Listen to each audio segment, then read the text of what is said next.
तो दोस्तों स्वागत है आप सभी का आज के नई वीडियो में। आज हम बात करने वाले हैं बीपीएससी टीआरई 4.0 2026 के बारे में। इस वीडियो में हम लोग बिहार का इतिहास के बारे में जानेंगे। मोस्ट इंपॉर्टेंट 10 एमसीक्यूज डिस्कस करेंगे जो कि नए पैटर्न के आधार पर आधारित होंगे। 2026 में बीपीएससी टीआरई के लिए नया पैटर्न निर्धारित किया गया है। उसी नए पैटर्न के आधार पर हम एमसीक्यूज डिस्कस करेंगे विस्तृत व्याख्या के साथ में। चैनल को सब्सक्राइब करें, बेल आइकन को प्रेस कर लें ताकि हमारे आने वाले हर वीडियो की नोटिफिकेशन आप तक पहुंचती रहे। चलिए शुरू करते हैं। प्रश्न है, बिहार में पाषाण काल के संदर्भ में कथनों पर विचार कीजिए। कथन फर्स्ट है, चिरांद सारण से नव पाषाण कालीन हड्डी के उपकरण प्राप्त हुए हैं। कथन दो, चेचर वैशाली भी एक महत्वपूर्ण नव पाषाण कालीन स्थल है। कथन तीन है, बिहार में पुरा पाषाण कालीन अवशेष केवल मुंगेर से प्राप्त हुए हैं। सही विकल्प का चयन कीजिए। कथन फर्स्ट, चिरांद सारण से नव पाषाण कालीन हड्डी के उपकरण प्राप्त हुए हैं। यह कथन सही है। बात करें चिरांद सारण की। चिरांद सारण चिरांद सारण है इसकी 1877 में डब्ल्यू हंटर के द्वारा इस स्थल की खोज की गई थी। 1877 में डब्ल्यू हंटर के द्वारा 1877 में चिरांद सारण से नव पाषाणकालीन हड्डी के उपकरण प्राप्त हुए हैं। सही कथन है। बात करें कथन दो की, चेचर वैशाली भी एक महत्वपूर्ण नव पाषाणकालीन स्थल है। यह भी कथन सत्य है। कथन तीन, बिहार में पूरा पाषाणकालीन अवशेष केवल मुंगेर से प्राप्त हुए हैं। यह कथन गलत है। पूरा पाषाणकालीन अवशेष पूरा पाषाणकालीन अवशेष केवल मुंगेर से नहीं बल्कि मुंगेर के अलावा नालंदा नालंदा और गया से भी प्राप्त हुए हैं। नालंदा और गया से भी प्राप्त हुए हैं। मुंगेर, नालंदा और गया तीन जिलों से पूरा पाषाणकालीन अवशेष प्राप्त हुए हैं बिहार में। सही आंसर हो जाएगा। कथन फर्स्ट और सेकंड सही है। ऑप्शन ए, केवल फर्स्ट और सेकंड सही है। ऑप्शन ए सही आंसर हो जाएगा। प्रश्न है, बिहार में बौद्ध धर्म के संदर्भ में कथनों पर विचार कीजिए। कथन फर्स्ट है, प्रथम बौद्ध संगीति का आयोजन राजगृह की सप्तपर्णी गुफा में हुआ था। कथन दो है, द्वितीय बौद्ध संगीति वैशाली में कालाशोक के शासनकाल में हुई थी। कथन तीन, महात्मा बुद्ध ने अपना सर्वाधिक उपदेश वैशाली में दिए थे।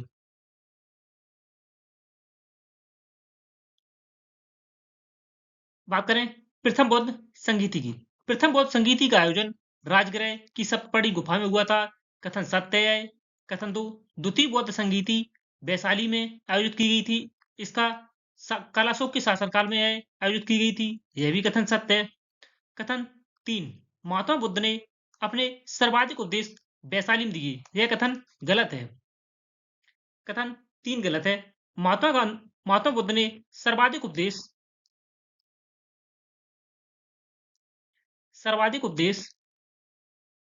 श्रावस्ती उत्तर प्रदेश में दिए थे।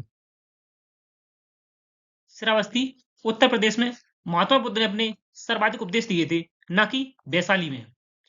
कथन फर्स्ट और सेकंड सही है। सही आंसर हो जाएगा ऑप्शन ए, केवल फर्स्ट और सेकंड सही है। बात करें प्रमुख बौद्ध संगीतियों की। प्रथम बौद्ध संगीति प्रथम बौद्ध संगीति का आयोजन 483 ईसा पूर्व में राजगृह में किया गया था और इसकी अजातशत्रु के संरक्षण में महाकश्यप के द्वारा इसकी अध्यक्षता की गई थी और इसमें सुत्त पिटक और विनय पिटक का संकलन किया गया था। प्रथम बौद्ध संगीति 483 ईस्वी में आयोजित की गई। राजगृह में आयोजन किया गया इसका। अजातशत्रु के संरक्षण में महाकश्यप ने इसकी अध्यक्षता की थी और सुत्त पिटक और विनय पिटक का संकलन इसी प्रथम बौद्ध संगीति में हुआ था।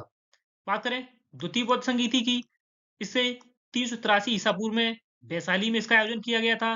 कालाशोक के संरक्षण में कालाशोक के शासनकाल में इसका आयोजन किया गया था। जहां बौद्ध भिक्षुओं में मतभेद के कारण संघ में पहला विभाजन स्थविर और महासंघ के रूप में हुआ था। तृतीय बौद्ध संगीति की बात करें, इसका आयोजन 249 ईसा पूर्व में किया गया। पाटलिपुत्र में सम्राट अशोक के संरक्षण में इसका आयोजन किया गया। मोगलीपुत्र तिस इनके अध्यक्षता में इसका आयोजन किया गया था। अभिधम्म पिटक का संकलन तृतीय बौद्ध संगीति में किया गया। बात करें चतुर्थ बौद्ध संगीति की, तो इसका आयोजन प्रथम शताब्दी ईस्वी में कुंडलवन कश्मीर में किया गया और कनिष्क के संरक्षण में, कनिष्क के शासनकाल में इसका आयोजन किया गया था। जहां चौथी बौद्ध संगीति में हीनयान और महायान में विभाजन हो गया था बौद्ध धर्म का। नेक्स्ट है बिहार सोशलिस्ट पार्टी के संदर्भ में कथनों पर विचार कीजिए। बिहार सोशलिस्ट पार्टी कथन फर्स्ट है, बिहार सोशलिस्ट पार्टी का औपचारिक गठन 1934 में अंजुमन इस्लामिया हॉल पटना में हुआ था। कथन दो है, आचार्य नरेंद्र देव इसके अध्यक्ष थे और जयप्रकाश नारायण इसके सचिव थे। कथन तीन की बात करें, गंगा शरण सिंह और रामवृक्ष बेनीपुरी इसके संस्थापक सदस्यों में शामिल थे। कथन फर्स्ट, बिहार सोशलिस्ट पार्टी का औपचारिक गठन 1934 में किया गया था और अंजुमन इस्लामिया हॉल पटना में इसकी स्थापना की गई थी। यह कथन सत्य है बिल्कुल। कथन द्वितीय की बात करें, आचार्य नरेंद्र देव इसके अध्यक्ष थे, यह भी सत्य है और जयप्रकाश नारायण इसके सचिव थे, यह भी कथन सत्य है। कथन तीन, गंगा शरण सिंह और रामवृक्ष बेनीपुरी इसके संस्थापक सदस्यों में शामिल थे, यह भी कथन सत्य है। इसके अन्य संस्थापक सदस्यों की बात करें, अन्य सदस्यों की बात करें तो इसमें फूलन प्रसाद वर्मा, फूलन प्रसाद वर्मा और रामानंद मिश्रा सम्मिलित थे। फूलन प्रसाद वर्मा और रामानंद मिश्रा भी सम्मिलित थे गंगा शरण सिंह और रामवृक्ष बेनीपुरी के साथ में। अतः सही आंसर हो जाएगा ऑप्शन फर्स्ट, सेकंड और थर्ड तीनों सही हैं। ऑप्शन डी, उपरोक्त में से एक से अधिक। बिहार में 1937 के चुनावों के बाद सरकार गठन पर विचार कीजिए। 1937 के चुनावों में किस सरकार का गठन किया गया था, कब किया गया था, इस पर चर्चा कीजिए। कथन फर्स्ट, 1935 के अधिनियम के तहत बिहार में पहला चुनाव 1937 में हुआ था। कथन दो, बिहार के प्रथम मुख्यमंत्री, जिन्हें उस समय प्रधानमंत्री कहा जाता था, के रूप में मोहम्मद यूनिस ने शपथ ली थी। कथन तीन है, बाद में श्री किशन सिंह के नेतृत्व में कांग्रेस मंत्रिमंडल का गठन हुआ। सही विकल्प का चयन कीजिए। 1935 के अधिनियम के आधार पर बिहार में पहला चुनाव 1937 में आयोजित किया गया था, यह कथन सत्य है। 1935 के अधिनियम के तहत बिहार के प्रथम मुख्यमंत्री या प्रधानमंत्री की बात करें तो मोहम्मद यूनिस ने शपथ ली थी, यह भी कथन सत्य है। कथन तीन, बाद में श्री किशन सिंह के नेतृत्व में कांग्रेस मंत्रिमंडल का गठन हुआ, यह भी कथन सत्य है। मोहम्मद यूनिस मोहम्मद यूनिस ने 2 अप्रैल 1937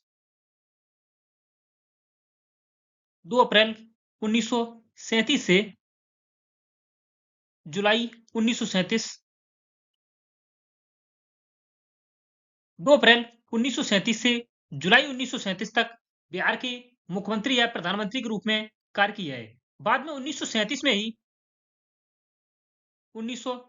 में ही श्री किशन सिंह के नेतृत्व में कांग्रेस मंत्रिमंडल का गठन किया गया था। अतः तीनों ऑप्शन सही हैं। सही आंसर ऑप्शन डी, उपरोक्त में से एक से अधिक।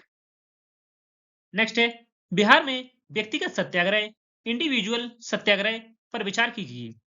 कथन एक है, बिहार में व्यक्तिगत सत्याग्रह 28 नवंबर 1940 को शुरू हुआ था। कथन दो है, श्री किशन सिंह बिहार के पहले व्यक्तिगत सत्याग्रही थे। कथन तीन, अनुग्रह नारायण सिंह बिहार के दूसरे व्यक्तिगत सत्याग्रही थे।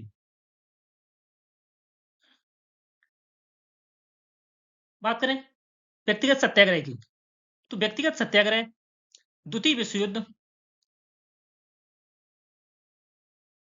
द्वितीय विश्व युद्ध के विरोध में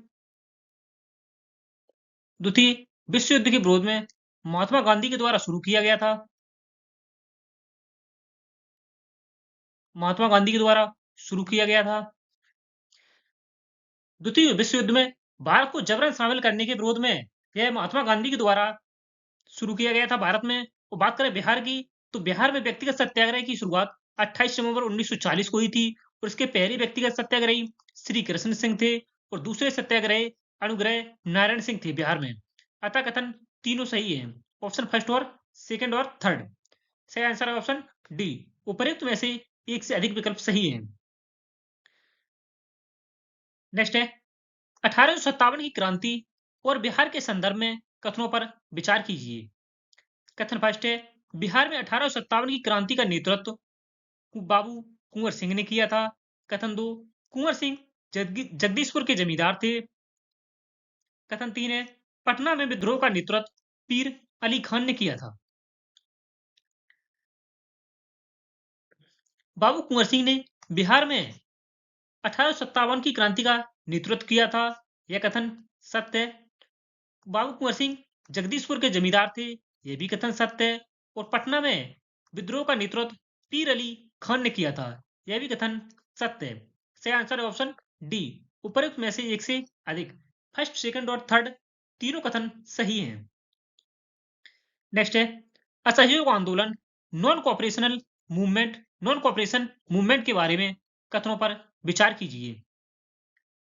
कथन फर्स्ट है यह आंदोलन 1920 में महात्मा गांधी के नेतृत्व में शुरू हुआ था। कथन सेकंड है चौरी चौरा कांड के बाद गांधी जी ने इस आंदोलन को वापस ले लिया था। कथन तीन जलियांवाला बाग हत्याकांड इस आंदोलन के मुख्य कारणों में से एक था। जलियांवाला बाग हत्याकांड यह 13 अप्रैल 1919 को बैसाखी के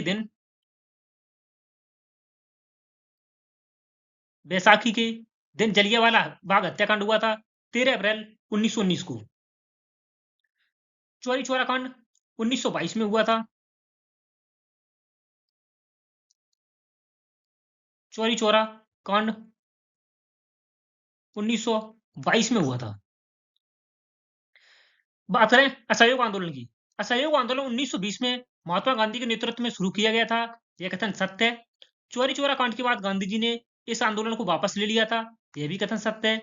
चौरी चौरा कांड में जो कि 1922 में हुआ था, इस आंदोलन में 22 पुलिस वालों को थाने में जिंदा जला दिया था भीड़ ने। 22 पुलिस वालों को थाने में जिंदा जला दिया था भीड़ ने। इसी चौरी चौरा कांड 1922 के बाद महात्मा गांधी जी ने असहयोग आंदोलन को वापस ले लिया था। जलियांवाला बाग हत्याकांड इस आंदोलन के मुख्य कारणों में से एक था। यह भी कथन सत्य है। बैसाखी के दिन 13 अप्रैल 1919 को जलियांवाला बाग हत्याकांड हुआ था। अतः तीनों कथन सत्य हैं। ऑप्शन डी उपयुक्त में से एक से अधिक। नेक्स्ट है भारतीय राष्ट्रीय कांग्रेस के संदर्भ में कथनों पर विचार कीजिए। कथन फर्स्ट है भारतीय राष्ट्रीय कांग्रेस की स्थापना 1885 में ए ह्यूम के द्वारा की गई थी। कथन सेकंड है इसके प्रथम अध्यक्ष व्योमेश चंद्र बनर्जी थे। कथन थर्ड है इसका प्रथम अधिवेशन कलकत्ता में आयोजित किया गया था। कांग्रेस की स्थापना 28 दिसंबर 1885 को की गई थी और इसके प्रथम अध्यक्ष व्योमेश चंद्र बनर्जी थे। फर्स्ट और सेकंड दोनों कथन सही हैं। इसकी प्रथम अधिवेशन की अध्यक्षता इसके प्रथम अधिवेशन कलकत्ता में आयोजित किया गया था। यह कथन गलत है। इसका प्रथम अधिवेशन फर्स्ट अधिवेशन आईएनसी का प्रथम अधिवेशन बॉम्बे में आयोजित किया गया था। बॉम्बे में। अतः कथन फर्स्ट और सेकंड सही है। ऑप्शन ए केवल फर्स्ट और सेकंड सही है। नेक्स्ट है चंपारण सत्याग्रह 1917 के संदर्भ में कथनों पर विचार कीजिए। कथन फर्स्ट है यह महात्मा गांधी का भारत में पहला सत्याग्रह था। कथन सेकंड है राजकुमार शुक्ल ने गांधी जी को चंपारण आने का निमंत्रण दिया था। कथन थर्ड है यह तिनकठिया प्रणाली के विरोध में आयोजित किया गया था। महात्मा गांधी का भारत में यह पहला सत्याग्रह था। कथन सत्य है महात्मा गांधी जी 1915 में दक्षिण अफ्रीका से भारत वापस आई थी और उनका 1917 में पहला सत्याग्रह था चंपारण सत्याग्रह, चंपारण बिहार में, जो कि तिनकठिया प्रणाली के विरोध में आयोजित किया गया था। तिनकठिया प्रणाली का अर्थ है भूमि के 3/20 भाग पर नील की खेती करना। नील की खेती जबरन करवाई जाती थी। तिनकठिया प्रणाली। राजकुमार शुक्ल ने गांधी जी को चंपारण आने के लिए आमंत्रित किया था। यह भी कथन सत्य है और कथन 3 भी सत्य है। से आंसर ऑप्शन डी, उपरोक्त में से एक से अधिक। नेक्स्ट है मगध साम्राज्य और मौर्य वंश के संदर्भ में कथनों पर विचार कीजिए। कथन फर्स्ट है मगध की प्रारंभिक राजधानी राजगृह या गिरिव्रज थी। कथन सेकंड है पाटलिपुत्र को राजधानी के रूप में सर्वप्रथम उदयन ने स्थापित किया था। कथन थर्ड है मेगास्थनीज ने इंडिका में पाटलिपुत्र के प्रशासन का वर्णन किया है। मगध की प्रारंभिक राजधानी गिरिव्रज या राजगृह थी। कथन सत्य है पाटलिपुत्र को राजधानी के रूप में सर्वप्रथम उदयन ने स्थापित किया था। यह भी कथन सत्य है। मेगास्थनीज की पुस्तक इंडिका में पाटलिपुत्र के प्रशासन का वर्णन किया गया है। यह भी कथन सत्य है। मेगास्थनीज यह सेल्यूकस निकेटर का राजदूत था। सेल्यूकस निकेटर का राजदूत था मेगास्थनीज। अंत में शेर शाह सूरी और बिहार के संदर्भ में कथनों पर विचार कीजिए। कथन फर्स्ट है शेर शाह सूरी का मकबरा बिहार के सासाराम में स्थित है। कथन सेकंड है उन्होंने हुमायूं को चौसा के युद्ध में 1539 में पराजित किया था। कथन थर्ड है शेर शाह ने पटना को बिहार की प्रांतीय राजधानी बनाया था। सही विकल्प का चयन कीजिए। इसका आंसर दोस्तों आप लोगों को कमेंट बॉक्स में देना है। बात करें शेर शाह सूरी और हुमायूं के बीच हुए युद्ध के बारे में। चौसा का युद्ध 1539 में हुआ था। बेलगांव कर्नाटक का युद्ध